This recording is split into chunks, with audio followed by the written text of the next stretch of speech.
Right, good morning everybody. Hopefully you can all hear me just now. Somebody give me a quick thumbs up to say they can hear me. Perfect, thank you very much. So, my name's Kevin Duffy, I'm one of the solicitors with the legal team here at Scottish Engineering, and this is the September breakfast briefing. Today we have a couple of presenters from an organisation known as Into Work, who give information on employers and how to deal with the topic of autism in the workplace. Today we have Tanya, who comes from a librarian background, and Suzanne, who comes from an IT background as well. It'll be a short briefing of maybe 20-25 minutes, fairly informal, and we'll stop for some Q&A session at the end of maybe 5 or 10 minutes. Again, it's quite flexible. We'll run it as how the participants want. So without further ado, I shall hand over to Tanya and Suzanne. Thanks very much. Thanks very much there. Let's kick off then, since we're on a limited time basis.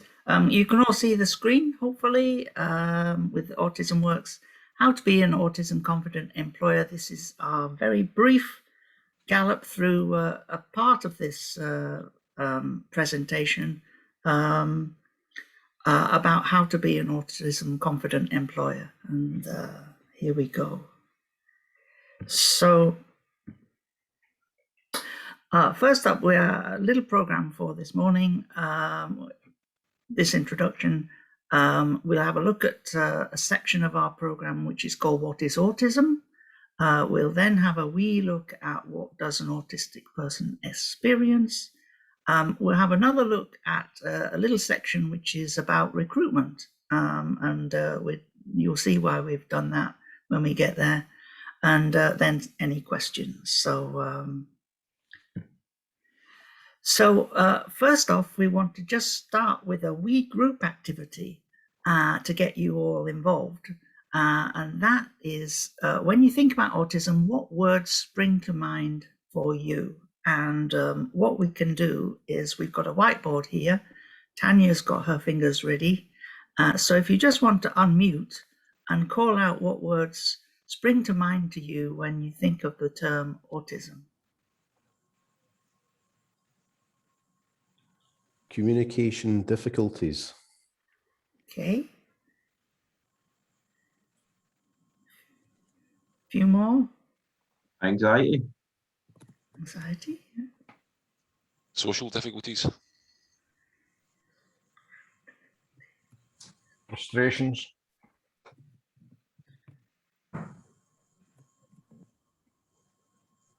Very focused. Intelligence. Sorry, high intelligence. Very focused. Routine. Logical. Think differently. Hidden talents.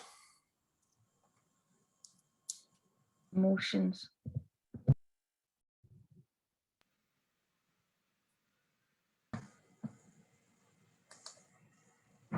That's great. Well, any more? That's some very good points there. I particularly like the hidden talents one, because that is very true of autistic people. They might not show it very much, but they do have some very deep and skillful talents, which you can certainly utilize in an organization to get the best out of them and stuff. So are we saving that, Tanya, or are we sending it on to them? Yeah, I've saved it. Good. We usually circulate all these whiteboards when we do the course and various other interactions that we have, and send them through to the participants at the end of each session. Excellent. So I'm going to hand you over now to Tanya, who's going to talk a little bit about what is autism.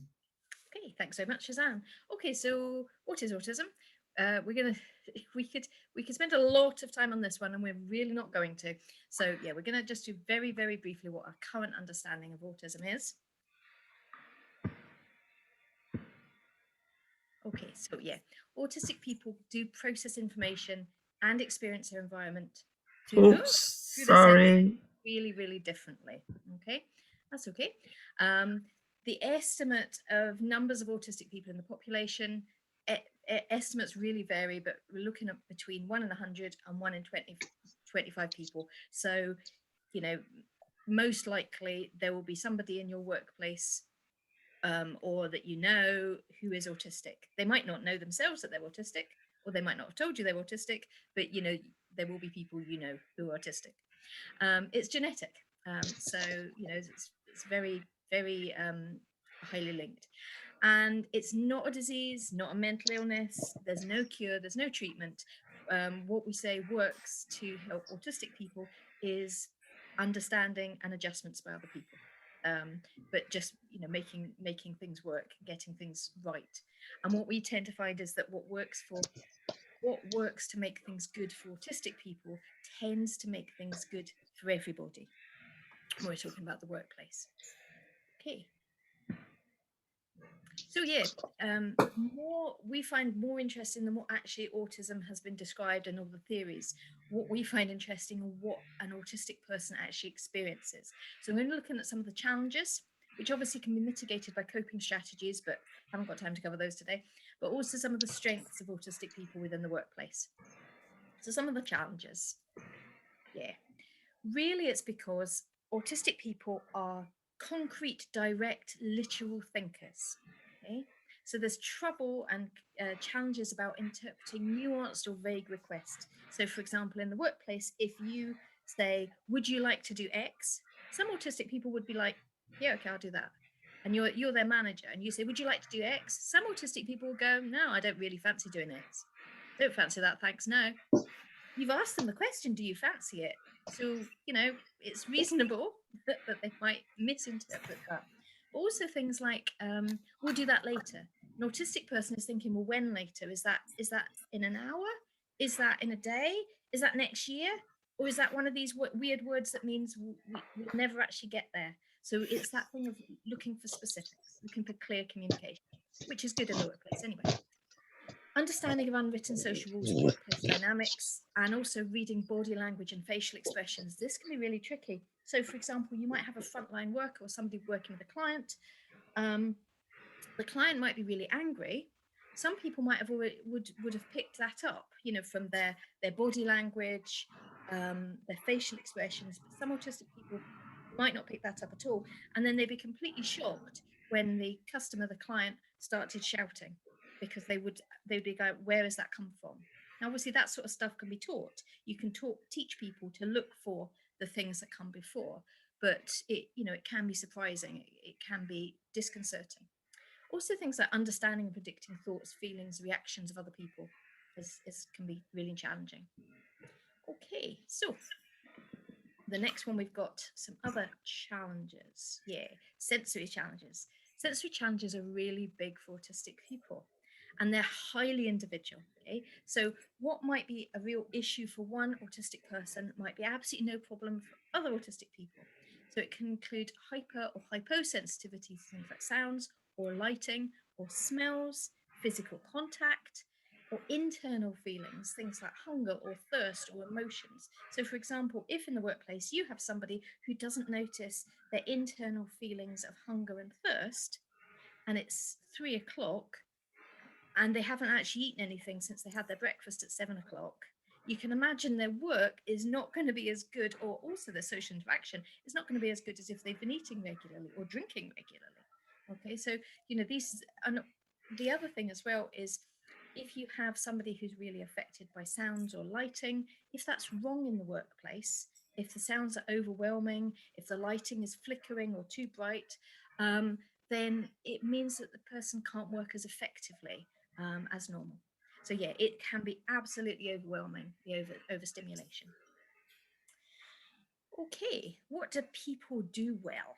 What do autistic people tend to do well? Obviously broad generalizations, but focus, concentration for long periods. Yeah, autistic people tend to be really, really good at this. There's something that needs to be achieved, and they can focus on that. They can get really into the zone. They can get loads of work done because they're so focused, so concentrated. Spotting errors or changes, identifying logical rules and patterns. These are real classic ones. So you imagine somebody who's doing, for example, coding, they can be fantastic at that. But also one of the ones that I really like, remaining objective and open-minded when other people are driven by emotion. So you can find in a workplace that something terrible has happened at work, something awful's happened, everybody's going, oh, this is terrible, and what are we going to do, and how are we going to cope? And the autistic person just takes the heat out and says things like, okay, so where are we going to go? What do we need to do? What's our goal here? What's our next step? Where can we go from here? Okay, let's sort out a plan. It's just taking the heat out and just looking at the objective goal focused idea, which is really, really useful in a situation. Also, plain speaking and honesty. If you've got an autistic employee and you say to them, can you give me your comments on this particular report, they will answer that honestly, that, which is great. Honest feedback is so useful. When you have people who you're not sure, are they saying that because they agree with it or because I'm their boss? Whereas an autistic person, you've got the plain speaking, which is wonderful. Okay, now we're going to pass on to Suzanne, who's going to be talking a wee bit about recruitment. Yes, autism friendly recruitment is one of the sections of our course, and it talks a lot about job advertisements and descriptions, but it also talks about the process. If you want to recruit someone, you've usually identified a need, a gap in your resource profile or whatever, and you usually start by writing yourself a spec or a description of what it is that you want this person to be able to do. And what happens is that people tend to put a lot of separation of mandatory and desirable requirements in these sort of specifications. And it's quite a dangerous thing to do with autistic people, because if you say something's mandatory, they will take it as mandatory. And if they don't think they've actually got it, they will not apply. So you have to be really careful with your advertisements and descriptions and things to recruit autistic people. So let's have a quick look at a bit of job advertising. Make sure that the wording does reflect the core skills for the role and are very clear. Again, autistic people are not that good with inferences and nuances of subtle things that you might say. If you want X, then say you want X.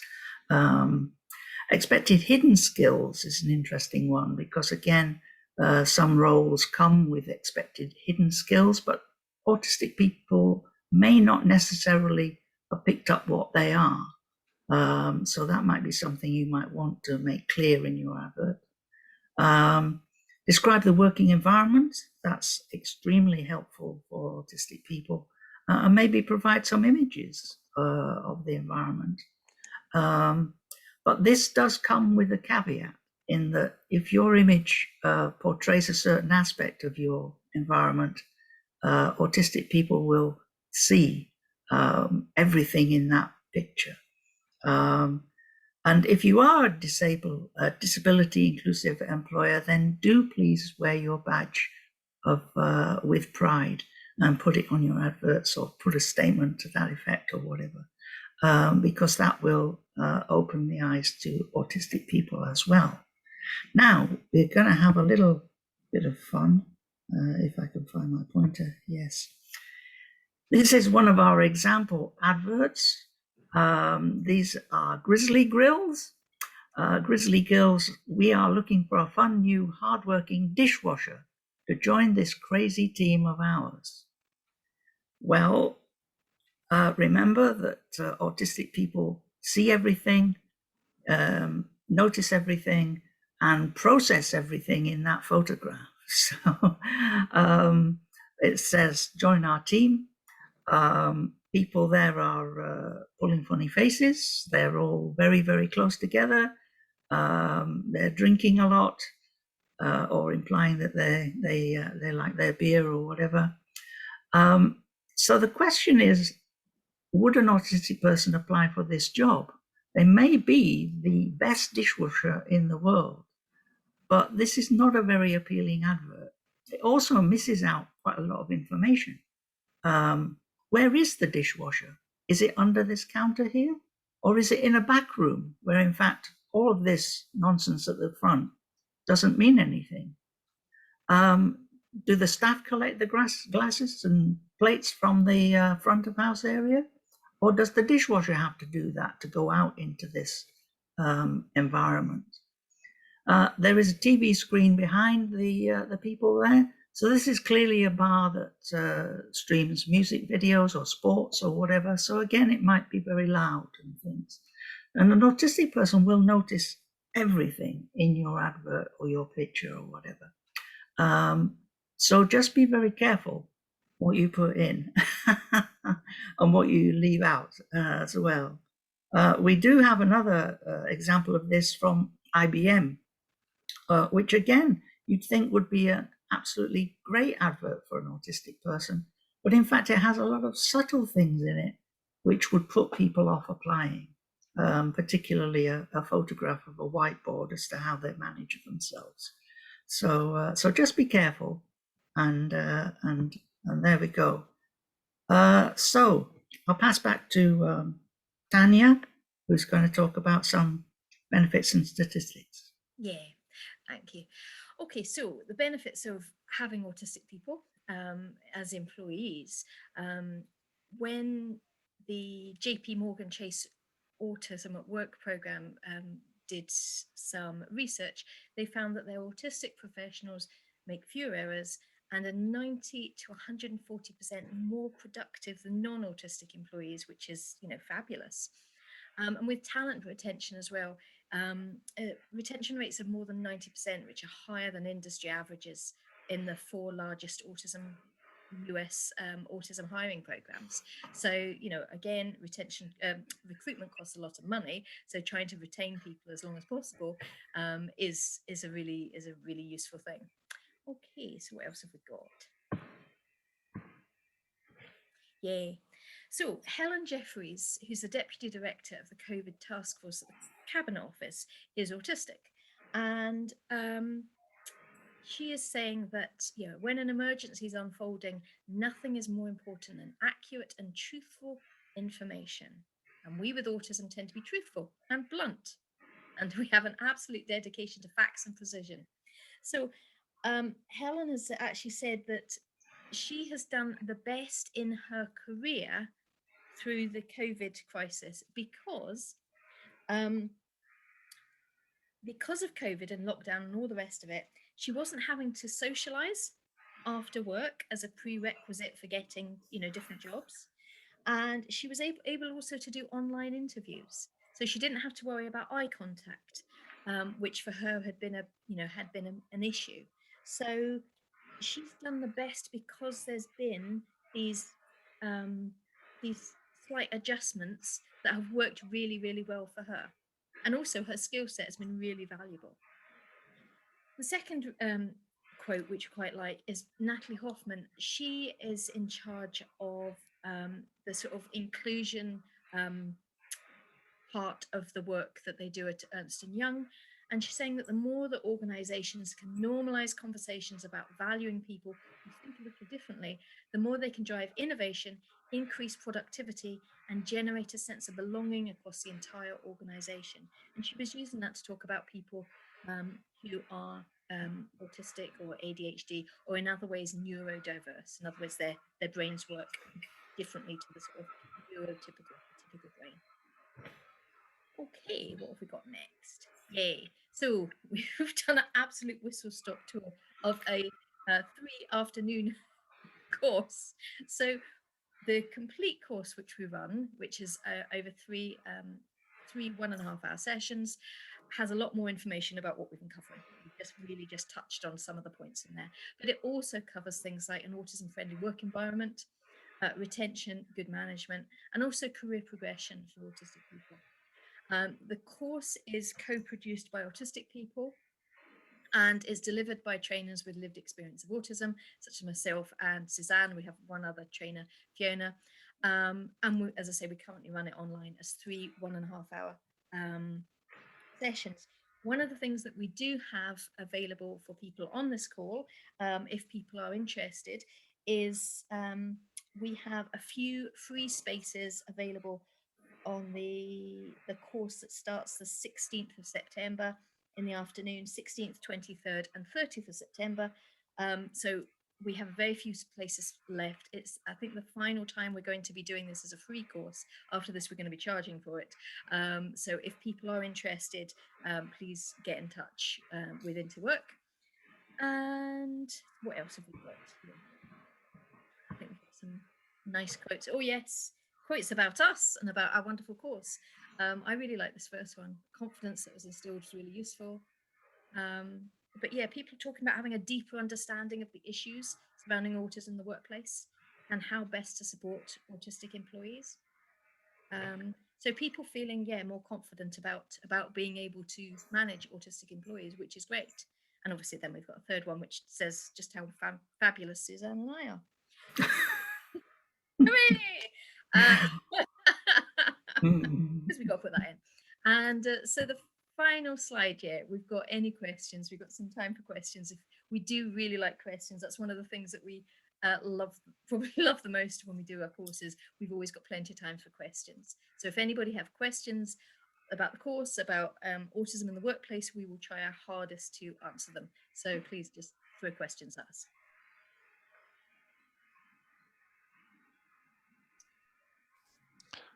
Okay, folks, thank you very much for that very interesting input there at the breakfast briefing. So as we said, over to our participants for a quick Q&A session. You can either do so in the chat or come off mute and video as well.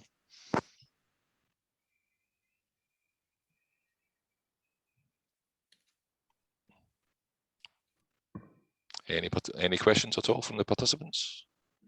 No, not at all. Okay, then I can only thank Suzanne and Tanya for a very interesting input this morning. The copy of the recording and some slides will be sent out to the participants later on today. So unless anyone has any further comments, I'll bid you good morning and hope you have a really good day. Thank you very much. Thank you. Yes, thank you Cheers. very much. Thank you. Liz. There you go. Thank you. Bye-bye. Thanks, everyone. Bye. Yeah, thanks Thank everyone. you. Bye. Cheers. Cheers, bye.